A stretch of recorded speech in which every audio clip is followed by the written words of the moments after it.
Welcome back to the Caregiver Minute, where every weekday family and professional caregivers gather to refine their skills, gain inspiration, and prepare to serve. Have you ever noticed that when you're faced with difficult situations in life, you tend to get a lot of unsolicited advice from those around you? Maybe you're someone who's given some of that unsolicited advice before.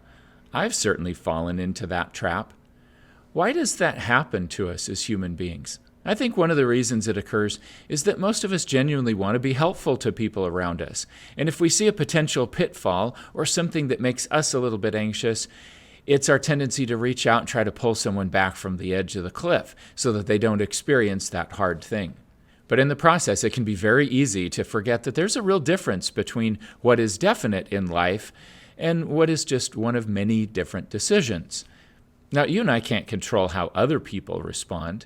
And it doesn't feel good when someone else is giving us unsolicited advice, but we do have control over our own behavior. And since so many of us are dealing with difficult situations on a regular basis as family and professional caregivers, I think it's important that we be intentional about how we respond to others and when we offer an opinion versus when we just listen and ask really thoughtful questions. Consider a situation that a lot of parents run into. Let's say that your child is growing up and becoming an adult and trying to decide what to do for a career. Some parents have strong opinions about what their child should or shouldn't do. And so they try to push their child into a particular profession. Maybe they're frustrated if their child says they want to pursue a career in the arts instead of the sciences.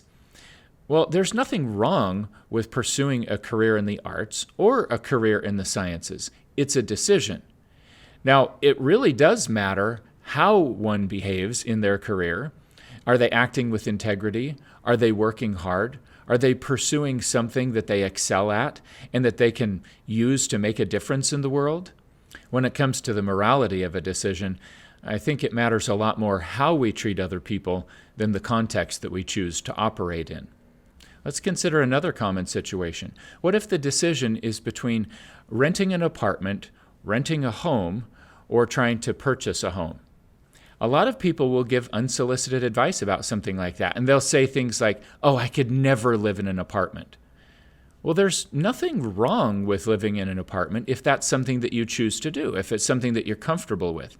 There are many right ways to put a roof over your head and have shelter for your family. It probably matters a lot more how a family behaves in their chosen place of residence than where they actually choose to live. Do we treat each other with kindness? Do we help each other? Do we learn to work hard? Do we teach things that really make a difference, or are we hung up on where the location is?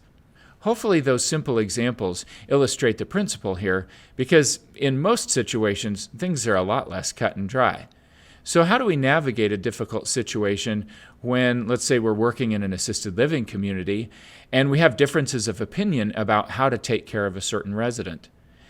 When we're tempted to offer up our opinion or to say, "You need to do this," or "Why aren't we doing this?"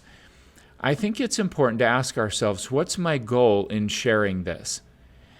What do I want the other person to feel as a result of this statement? How can I be helpful in this situation versus just blasting my opinion? I think if we slow down just a little bit and ask ourselves those kinds of questions, we can be more thoughtful when we share our opinion. And we can really try to do it in situations that matter. Most of the time, we probably get further in asking the other person for their thoughts and trying to understand them at a deeper level. I hope this gives you some helpful things to think about in your interactions with your family, with your friends, with coworkers, with whatever situation you find yourself in. I hope you have a great rest of your day, and I look forward to seeing you again tomorrow for another episode of the Caregiver Minute.